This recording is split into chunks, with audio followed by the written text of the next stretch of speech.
He thought she was just a stranger's child, until he saw the gold bracelet on her wrist, the one he gave the woman he left 5 years ago. The early afternoon sun was warm against the glass towers of Manhattan as Henry Carter stepped out of his office building, a phone pressed to his ear and a sleek leather folder tucked under his arm. He looked every bit the part of a successful CEO, his light blue tailored suit perfectly fitted, his dark hair neatly styled, and his piercing blue eyes sharp and focused. He moved with purpose, always in a rush, always calculating his next deal or strategy. That day, however, he wasn't prepared for what was about to disrupt the carefully ordered world he had built. Just as he reached the curb, a sudden gust of wind whipped through the street. It caught the folder in his arm, ripping it open and sending a flurry of papers into the air. Contracts, charts, and confidential documents fluttered like white birds across the sidewalk. Henry let out a frustrated sigh and crouched down, trying to catch as many pages as he could before they were carried off entirely. Then he heard a small voice beside him. "I'll help." Startled, he turned his head and saw a little girl kneeling beside him. She couldn't have been older than 5. Her hair was chestnut brown and tied into 2 bouncy pigtails, and her wide blue eyes, an almost perfect match to his, were filled with determination as she carefully gathered the papers and stacked them in a neat pile. She wore a white t-shirt and a denim jumper dress, her little knees brushing the pavement as she worked with surprising focus and care. Henry blinked, momentarily thrown off. It wasn't every day a stranger, let alone a child, helped him with something so mundane. He offered a polite but warm, "Thank you." The girl grinned up at him and extended the stack of papers. And that's when he saw it. A delicate gold bracelet hung loosely on her small wrist, the chain gleaming faintly in the sun. At first it was just a glint, nothing unusual, but then he saw the charm attached to it. His breath caught. It was an heirloom from his family, one of a kind, with an engraving so distinct he didn't need to read it to recognize it. He had given that bracelet to someone once. A long time ago. To Kate. His world tilted, the sidewalk beneath him suddenly unstable. His gaze darted from the bracelet back to the little girl's eyes. He couldn't form the words at first. When he finally spoke, his voice was low, almost uncertain. "Where did you get that bracelet?" The girl looked at him innocently, lifting her wrist as if it were just any other accessory. "My mommy gave it to me. She said it belonged to my daddy."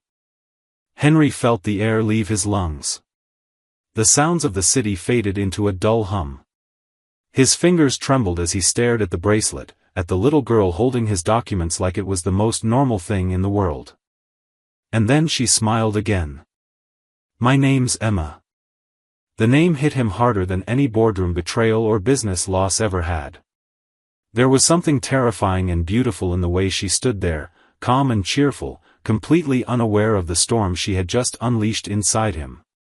Henry stood frozen on the sidewalk, still holding the last of the papers Emma had handed him, though he had forgotten about them entirely. The sounds of the city around him, the honking horns, footsteps, passing conversations, faded into a distant blur. All he could focus on was the weight of that one name, the unmistakable charm on that bracelet, and the little girl's innocent voice repeating in his mind, "My mommy gave it to me. She said it belonged to my daddy." Something deep in his chest tightened, something he hadn't felt in years, maybe guilt, maybe fear, maybe hope, though it was tangled and hard to name. He crouched a little to meet her eyes. "Emma Harper?" he asked carefully, needing to be sure. The girl nodded with a bright smile and pointed across the street. "My mom's in there. In the coffee shop. She's getting me a cookie." She beamed as if this were the most exciting part of her day, unaware that her words had just detonated a buried part of Henry's past. His mouth was dry, and for a second, he felt completely unprepared for what he might find inside that cafe. He hadn't seen Kate in 5 years. The last time they spoke, they were both in tears, she was begging him to stay, and he was walking away. She had told him she was pregnant, and he hadn't believed her at first. When she showed him the test, he froze. The terror that gripped him then had nothing to do with the child or even with Kate, it was the fear that he would ruin them both, the way his own father had nearly ruined his family. He had built a life around control, discipline, success, but he didn't know how to be vulnerable, how to be present, how to love without running. So he ran. He thought he was doing the right thing at the time. He thought disappearing would be less cruel than staying and becoming a man he was afraid of becoming. He buried himself in work, changed his number, moved across the city, surrounded himself with the noise of business and status to drown out the echo of her voice in his mind. But she was never really gone. Not a day passed that he didn't think of Kate. He tried to convince himself that she'd moved on, that maybe she'd never actually had the baby, that maybe it had all been a mistake. But now Emma stood in front of him, a living, breathing confirmation of everything he had tried to bury. The same blue eyes. The same tilt of the chin when she smiled. She was his. He rose slowly, the papers forgotten in his hand. His heart pounded as he glanced across the street at the glass door of the coffee shop. He could see silhouettes moving inside.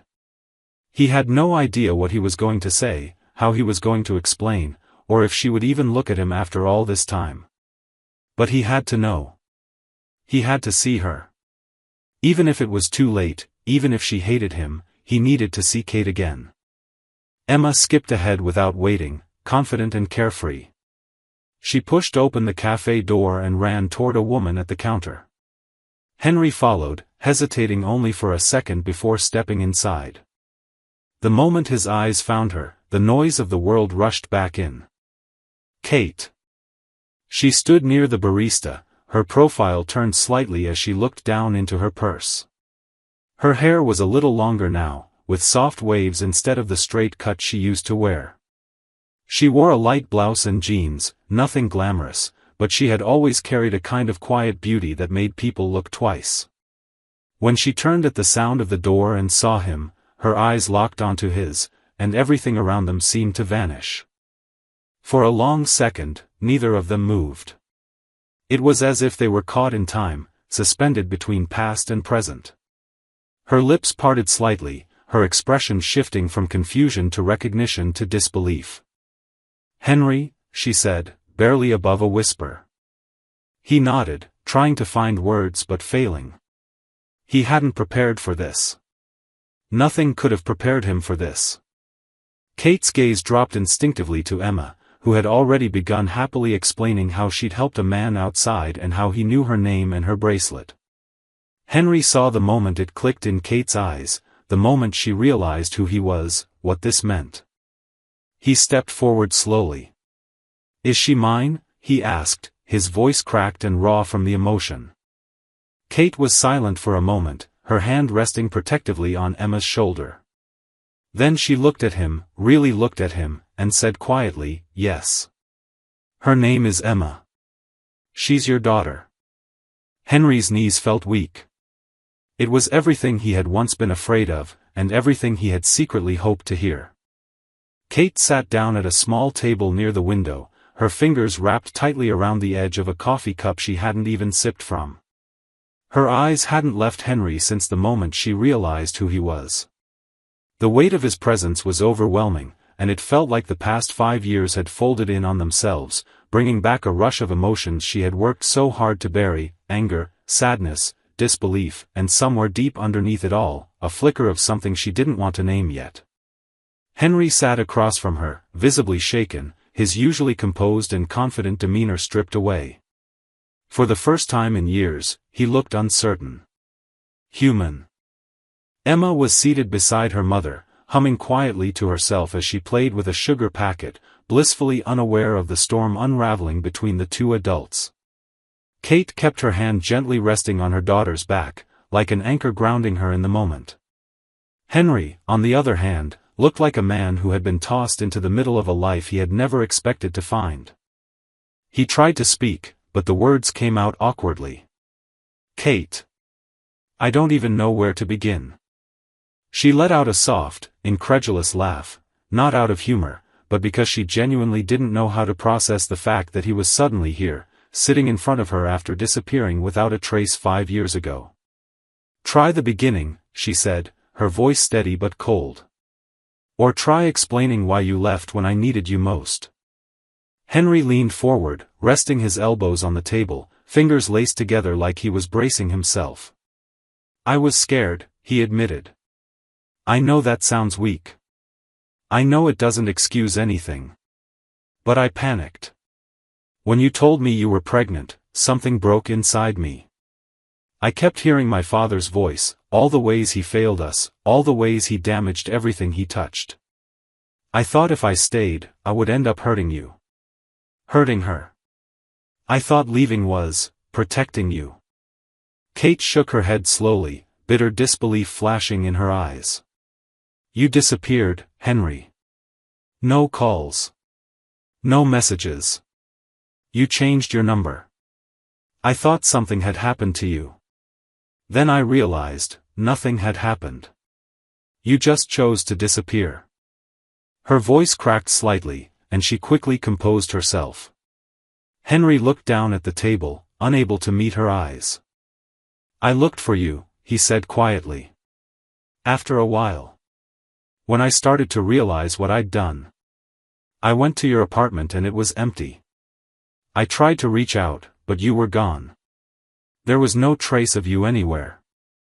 Kate tightened her grip on the coffee cup. "I moved. I had to.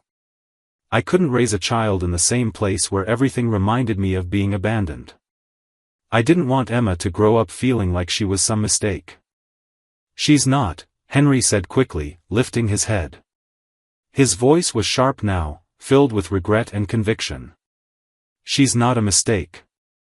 I didn't know what to do then, but I know now. I want to be part of her life. If you'll let me." Kate stared at him, her expression unreadable. Part of her wanted to scream, to demand why now, why after all this time, after all the tears and lonely nights, after watching Emma learn to walk and talk and grow up without ever knowing who her father was. But another part of her saw something different in Henry's eyes, something she hadn't seen before: vulnerability. Not the carefully rehearsed charm she used to fall for, not the ambition or pride. This was a man broken by guilt, desperate for a second chance. It didn't make everything okay, but it made it real. Emma looked up at that moment, as if sensing the shift in the air. "Are you mad, Mommy?" she asked in a small voice. Kate smiled softly and brushed a hand through her daughter's hair. "No, baby. Just surprised." Henry swallowed hard and looked at his daughter, really looked at her, not just the features she had inherited from him, but the warmth, the lightness, the life he had missed out on. "Hi, Emma," he said gently. "I'm Henry. I'm your dad." Emma tilted her head, curious but unafraid. "You look like me," she said, and Henry let out a breath that was almost a laugh, almost a sob. Kate watched the moment with a strange, aching tightness in her chest. She wasn't ready to forgive, not yet, but for the first time in a long time, she didn't feel completely alone. There was a storm coming, no doubt, but something had shifted in the air, like the first clear light after days of rain. The hours passed slowly after that first meeting. Kate had given Henry her number, though she hesitated before doing so, as if handing it over meant unlocking a door she had long ago sealed shut. Henry didn't press her for anything more that day, he didn't ask for explanations or forgiveness. Instead, he simply asked if he could see Emma again. Kate didn't give an answer right away. She just nodded once, not out of agreement, but out of exhaustion. Everything about seeing him again had drained her, pulled her back into memories she'd buried so deeply she sometimes forgot they were still alive inside her. In the days that followed, Kate kept things quiet. She needed space to think, to breathe, to sort through the avalanche of emotion that had come crashing down around her. For years, she had built a life that didn't include Henry. She had become a mother alone. She had worked 2 jobs, rocked Emma to sleep during teething nights, sat beside her during fevers and doctor appointments, helped her learn to read and tie her shoes. She had watched Emma grow into a curious, kind-hearted, brilliant little girl who had never once asked why she didn't have a father, at least not until recently. And even then, Kate had answered vaguely, buying time with gentle lies like, "He lives far away," or, "It's complicated." Now she was standing face to face with those lies.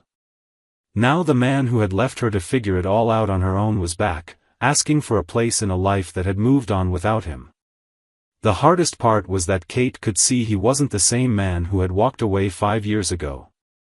That version of Henry had been sharp, guarded, too confident for his own good. He hadn't known how to share space with another person, how to admit fear, how to stay. But the man who sat across from her in that coffee shop, the one who had held Emma's hand like it was the most delicate thing in the world, was different. He looked older. Not just physically, but emotionally. There was something raw in his eyes now, something stripped down, like he'd been broken and rebuilt in the years they'd been apart. Eventually, Kate agreed to let them meet again, but only in small, controlled ways. She invited him to the park where she and Emma liked to spend Saturday mornings. He arrived early and brought a bag of pastries, unsure of what Emma liked but hopeful that croissants were a safe bet. Emma ran to him with the same open-hearted energy she gave to everyone she trusted, and Henry looked overwhelmed as he crouched down to hug her, like he couldn't quite believe this was real. At first, Kate stood back and observed.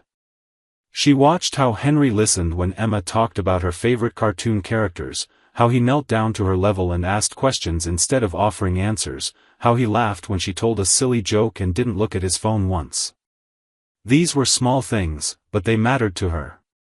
She had seen too many men walk through the lives of women and children with a sense of obligation, as though presence alone earned them affection. But Henry wasn't acting out of guilt, at least not entirely. He seemed to genuinely enjoy being with Emma, to soak in every minute like it was something precious. After a few weeks of visits to the park, Kate let him come over for dinner. She was cautious, but Emma had begun asking about him more and more. When will Daddy come again, or, can he see my drawings? Kate couldn't deny her daughter something that was clearly making her so happy, even if it scared her to hope. Henry arrived with a bouquet of flowers, white daisies, which Kate had once told him she liked during a lazy afternoon years ago. She was surprised he remembered. She made pasta while Emma showed off her bedroom, her books, her growing collection of stuffed animals. Henry followed her from room to room with a kind of reverence, like he was walking through a museum of moments he had missed. Later, while Emma was brushing her teeth and getting ready for bed, Henry and Kate sat at the kitchen table, the air between them quiet but not cold. He looked around the small apartment, the photos taped to the fridge, the coloring books on the floor, the soft hum of a home that had lived without him, and said, "You did all this on your own." Kate didn't respond right away. She wasn't used to acknowledgement, let alone praise. Eventually, she looked at him and said, "I had to." Henry nodded slowly, swallowing whatever words he might have said next. Then he whispered, "I'm sorry." The silence that followed was heavier than before, but not suffocating. It was the kind of silence that comes when two people are learning to exist in the same space again, cautiously, like walking barefoot over glass. Kate didn't forgive him that night. She wasn't sure if she was ready. But she let him read Emma a bedtime story, standing quietly in the hallway while his voice carried through the half-open door. She watched him stumble over a few of the funnier lines, heard Emma giggle, and felt something unfamiliar settle in her chest. It wasn't trust. Not yet. But it was something like warmth. As she turned off the kitchen light later that night, she realized that Henry hadn't just returned for Emma. He had returned to face everything he'd run from, and that was something she never thought he'd do. Whether that would be enough, she didn't know. But for the first time since he left, she wasn't just a single mother trying to survive the wreckage of abandonment. She was a woman standing at the edge of something new, something terrifying, uncertain, and maybe, just maybe, full of possibility. Over the following weeks, Henry became a steady presence in Emma's life. What had begun as cautious meetings in the park slowly transformed into routines. He would pick her up from preschool once or twice a week and take her for ice cream, or spend Sunday afternoons helping her assemble puzzles on the living room floor. He was careful, never overstepping, never assuming too much. And Kate watched it all with a cautious heart, standing between awe and anxiety as she observed the slow, deliberate way her daughter began to open her arms wider to the man who had once been only a name spoken in hushed, uncertain tones. Henry seemed determined not to miss anything now. He took mental notes of Emma's favorite songs, her bedtime rituals, the way she liked her sandwiches cut diagonally instead of straight. He started carrying crayons and a tiny notebook in his briefcase, just in case he had to entertain her on the fly. He adjusted meetings to be available for school events, sat in tiny chairs at parent-teacher nights, and even learned to braid doll hair, a skill he approached with a seriousness that made Kate smile in spite of herself. Still, trust wasn't something Kate gave freely anymore. She found herself lying awake at night, staring at the ceiling, wondering how much she could allow herself to believe in this version of Henry. Was this real? Was it lasting? Or was it a temporary storm of guilt dressed up as devotion? Part of her longed to believe he had truly changed, that he had grown, evolved, and returned not out of obligation but out of love. But there was another part, smaller but louder in the dark, that whispered he could leave again just as quickly as he had before. Kate had spent too long building a life that functioned without him. She had learned how to budget every dollar, how to fix a broken sink, how to soothe Emma's fears in the night without calling anyone for help. The idea of needing someone again, of relying on Henry not just as Emma's father but as a partner, a fixture in their lives, was terrifying. She knew what it felt like to be left behind, and she couldn't risk putting her daughter through that a second time. One rainy Wednesday, they all ended up in Kate's apartment for dinner. The original plan had been to meet at a diner, but the storm had turned the sidewalks into rivers.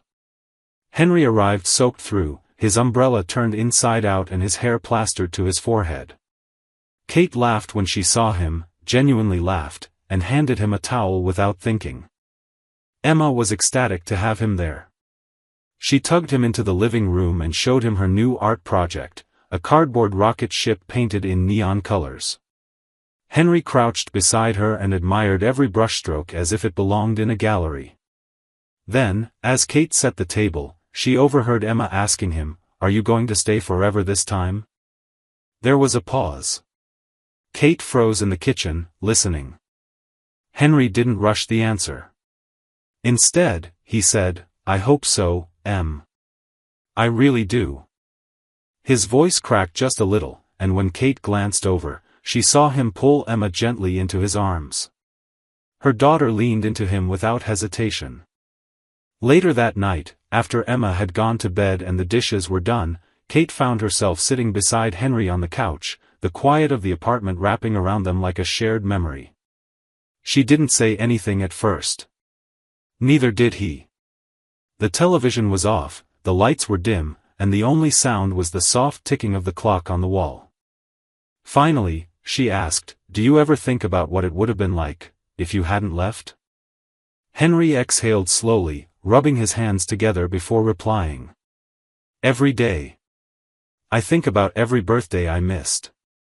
Every morning I didn't get to make pancakes. Every scraped knee I didn't get to kiss better. I can't take that back. I wish I could. But I'm here now. I'm not going anywhere." Kate looked at him for a long moment. Part of her wanted to believe it.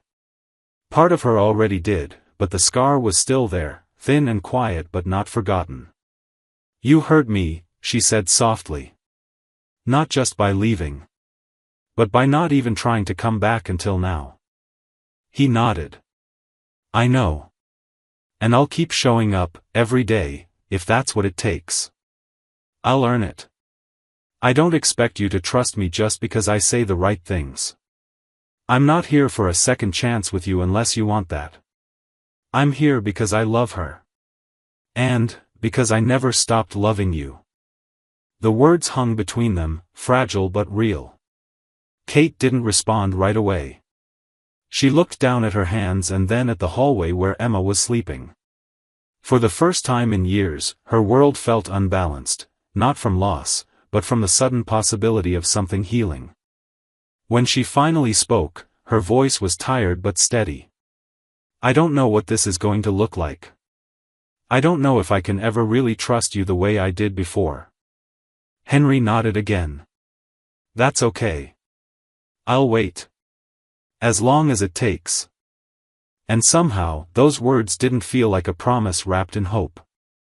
They felt like something else entirely, a quiet vow that maybe, just maybe, they could find their way back to something that resembled a family. Spring came quietly that year, melting the last of the snow and replacing the gray streets with soft blooms and budding trees. By then, Henry had become a more regular figure in Kate and Emma's life. His visits were no longer awkward interruptions, they were part of a routine that had slowly grown around them like ivy on old brick. He had learned to navigate Emma's moods, to anticipate when she needed comfort and when she needed space. He had even started helping with drop-offs at school on occasion, which Kate didn't openly acknowledge, but she noticed that Emma walked taller on those mornings, smiling just a little brighter when she waved goodbye. It was during one of these mornings that Emma asked Henry if he would come to her school's spring garden celebration. It was a yearly event filled with flowers, student performances, and cheerful chaos, exactly the kind of thing he had missed year after year. She handed him a crumpled invitation with her name written in careful block letters, and Henry pressed it to his chest like a medal. He promised he'd be there. The day of the celebration, the school grounds were filled with rows of folding chairs, pastel decorations, and the scent of blooming tulips planted by the students weeks earlier. Henry arrived early, holding a small bouquet of yellow daffodils. He looked over the crowd nervously, scanning for familiar faces. Kate and Emma arrived together a few minutes later, Emma bouncing with excitement in her white dress and a paper flower crown. When she saw Henry, she ran to him without hesitation, wrapping her arms around his waist and beaming up at him. Kate followed at a slower pace, nodding a quiet hello to Henry. She wasn't cold, not anymore, but she still kept a certain space between them that neither of them tried to cross too quickly. She stood beside him during the event, close enough to hear his comments about the children's songs, but far enough that they didn't accidentally brush arms. The celebration was everything it promised to be, messy, sweet, and full of heart.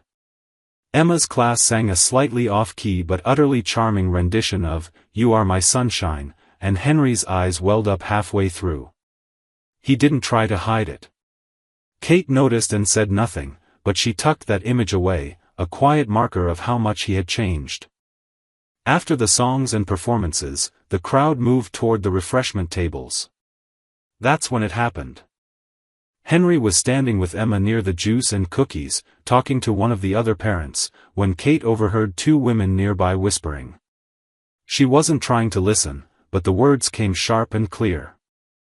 "That's him, right? The dad who left before she was even born. 5 years? Seriously? Some men don't deserve to come back." Kate froze, her body suddenly tense. She turned slightly, just enough to see the women glancing toward Henry and Emma with subtle disapproval masked as polite curiosity. Kate wanted to say something, to shut it down with a single look or a firm sentence, but before she could move, she noticed Emma. Her daughter had heard it too. Emma stood completely still, her cup of juice in one hand, her eyes wide and blinking up at Henry with something like confusion and hurt. The brightness had drained from her face, and when Henry turned to ask if she wanted another cookie, she barely answered. Later, in the car on the way home, Emma didn't sing along to the radio like she usually did. She just stared out the window. When they got home, she went straight to her room. Kate followed a few minutes later and found her sitting on the edge of her bed, still wearing her flower crown. "Sweetheart," Kate said gently, sitting beside her, "what's wrong?" Emma turned to her slowly, her voice small. "Those ladies said Daddy didn't want me. That he left." Kate's heart cracked wide open. She took a long breath, trying to steady the rush of anger and protectiveness that surged through her. "They don't know the whole story," she said softly. "People sometimes say things when they don't understand. But you know what? What matters is what you see. What you feel." Emma looked down. Did he really leave? Kate didn't want to lie, but the truth was fragile. She put her arm around Emma's shoulders. "Yes. A long time ago. Before you were born. But not because of you. Never because of you." Emma was quiet for a moment. "Why did he come back?" Kate paused, brushing a strand of hair behind her daughter's ear. "Because he realized how much he missed. Because he loves you." There was another long pause. Then Emma stood up and walked out of the room. Kate followed slowly, uncertain what would come next. She found Henry sitting on the couch, clearly troubled, sensing something was wrong but not knowing what. Emma walked right up to him and climbed into his lap, wrapping her arms around his neck. "Do you love me?" she asked, her voice muffled in his shoulder. Henry held her tightly, his eyes already glistening. "More than anything, Emma. Always. Even when I wasn't born yet?" Henry kissed the top of her head. "Even then." Kate stood silently at the edge of the room, watching them. She saw the way Henry held their daughter, not as someone trying to make up for the past, but as someone who finally understood what love meant, the kind that didn't just show up when it was easy, but stayed when it was hard. That night, after Emma went to bed, Kate sat beside Henry and finally spoke. "She heard them," she said. "The other parents. She heard what they said about you." Henry nodded slowly. "I thought maybe she had. She looked different after." Kate looked at him, her voice low. "You handled it well." He shook his head. "I didn't handle anything. She did." Kate didn't argue. Instead, she looked down at her hands, then back at him. "You're becoming someone she can count on. That's not something I say lightly." Henry turned to her, his expression soft, surprised. "Thank you." Kate gave a small, tired smile. "Don't thank me. Just keep showing up." And he did. The weeks following the garden celebration unfolded with a kind of quiet rhythm that Kate hadn't expected. Something had shifted, not dramatically, but with the slow, careful movement of something real taking root.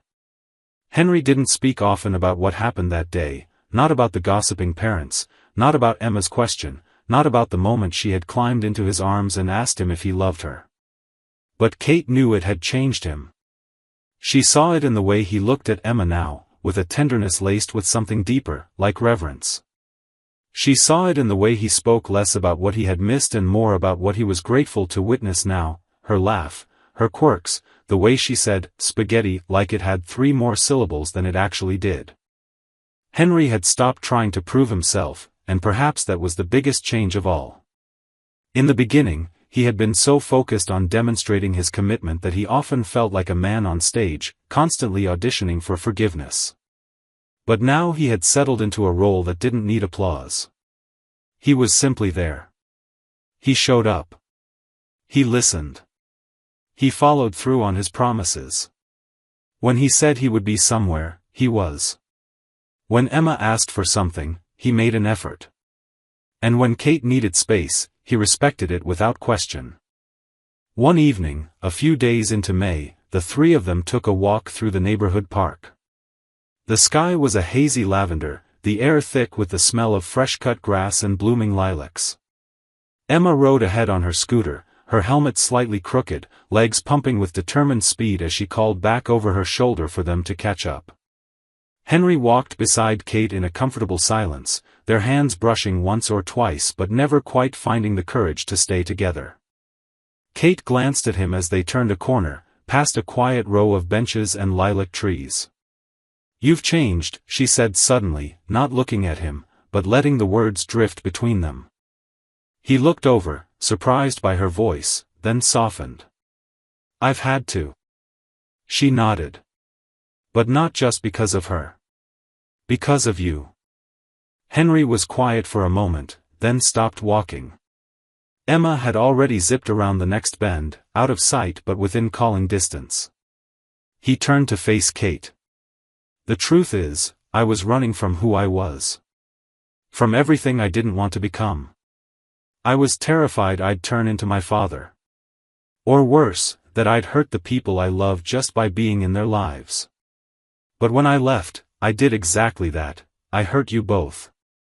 Kate looked at him, not with bitterness, but with a kind of worn understanding that had taken years to form. You did, she said, steady. And for a long time, I didn't think I could forgive you. Not because I hated you, but because I was afraid I'd never stop waiting for you to leave again. Henry's expression faltered, and for a second, he looked like the young man who had walked away from her all those years ago, scared, ashamed, vulnerable. But then he straightened his shoulders, reached into his pocket, and pulled out a folded piece of paper. It was creased and worn, the ink fading at the edges. He handed it to her. Kate opened it and saw a hand-drawn map, crude, childlike lines marking roads and stick figures. At the bottom was a note in uneven handwriting. Asterisk, this is the way to my heart. Love, Emma. Asterisk. Kate stared at it for a long time, the paper trembling slightly in her hand. Her eyes burned with tears she didn't want to let fall. She gave you this? Henry nodded. Last week. After I fixed her robot. She said if I ever got lost again, I'd know how to find my way back. Kate laughed softly, one hand covering her mouth. She's something else. She's you, Henry said, without hesitation. Your strength, your kindness, your spirit. I'm just grateful she still had room for me in there too. There was a long pause, and then Kate stepped forward. She didn't say anything. She didn't need to. She reached for his hand and held it, not fleetingly this time, but deliberately, letting her fingers curl into his. They stood there like that as the light faded around them, their daughter's laughter echoing through the trees. It wasn't forgiveness wrapped in a speech or a dramatic reunion. It was simple. Honest. Two people who had been broken in different ways choosing to build something new, together, in the quiet truth of the present. Later that night, when Henry helped tuck Emma into bed, she looked up at him with sleepy eyes and asked, "Is Mommy still mad at you?" Henry smiled and brushed her hair back. Not mad. Just healing. Emma nodded like she understood more than a 5-year-old should. Healing is like when I fall and Mommy kisses it better. He kissed her forehead and whispered, exactly like that. When he stepped back into the hallway, Kate was waiting. She didn't speak. She just looked at him for a moment, then quietly said, "Maybe we could try again." Not just for her. For us. Henry felt the breath leave his lungs. He had waited 5 years to hear those words.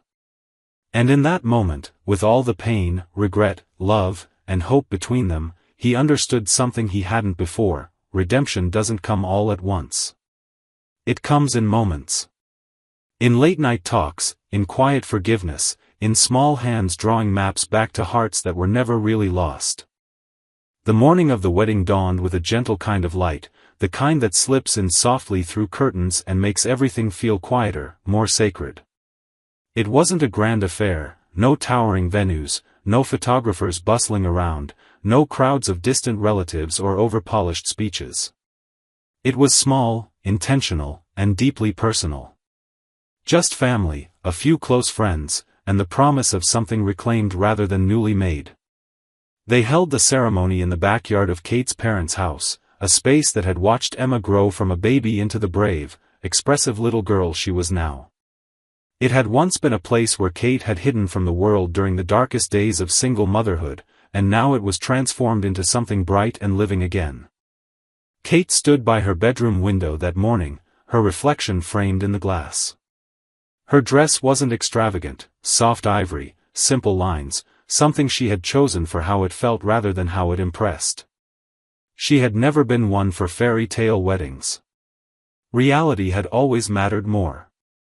Love had to be earned, proven, weathered, and Henry had done all of that and more.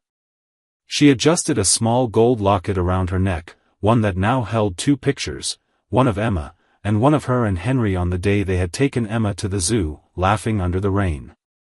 Outside, Emma twirled in a pale blue dress that brushed her knees, her hair in matching braids tied with white ribbon.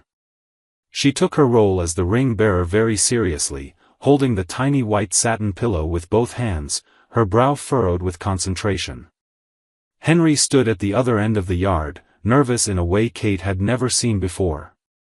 He wore a light gray suit, no tie, just an open collar and a small white flower pinned near his heart. His hands fidgeted, not with worry about the ceremony itself, but with the overwhelming emotion of what it all meant. For a man who had once run from everything that mattered, today was proof that he had stayed. The ceremony was simple. There was no music except the quiet wind brushing through the trees, and no spoken vows beyond the ones they wrote themselves. Kate read hers first, her voice steady but filled with emotion, thanking Henry not for being perfect, but for returning, for standing in the mess with her and not looking away.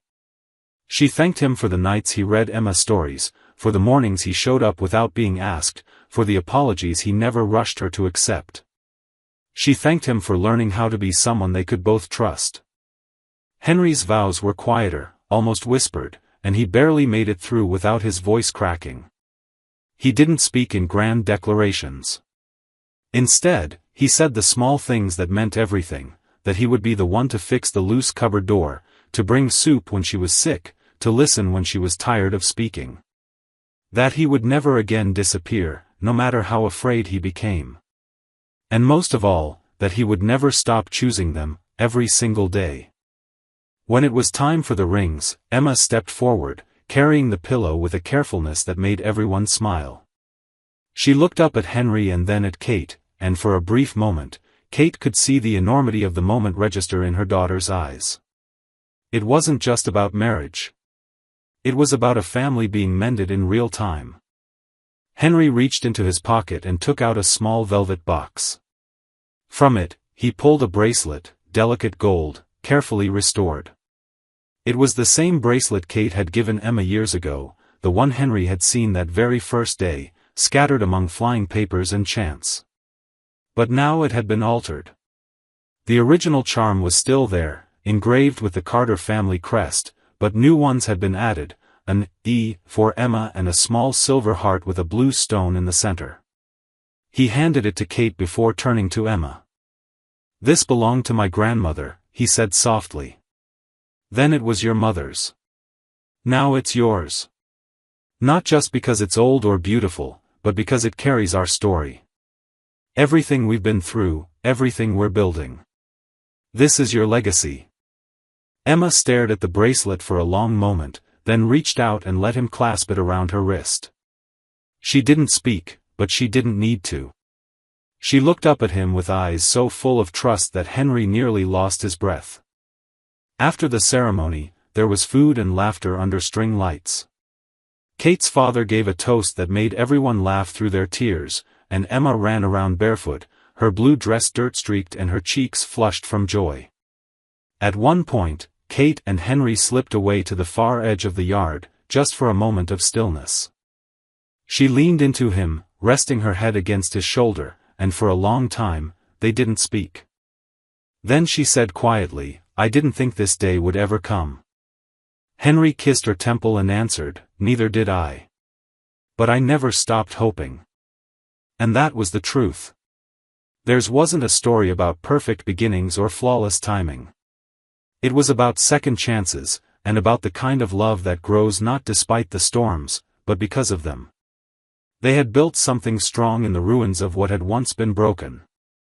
As the night deepened and stars began to shimmer overhead, Emma danced between the guests with the bracelet glinting on her wrist, a golden thread tying the past to the present. She wore it not just as a piece of jewelry, but as a symbol of everything her parents had fought for, lost, and found again.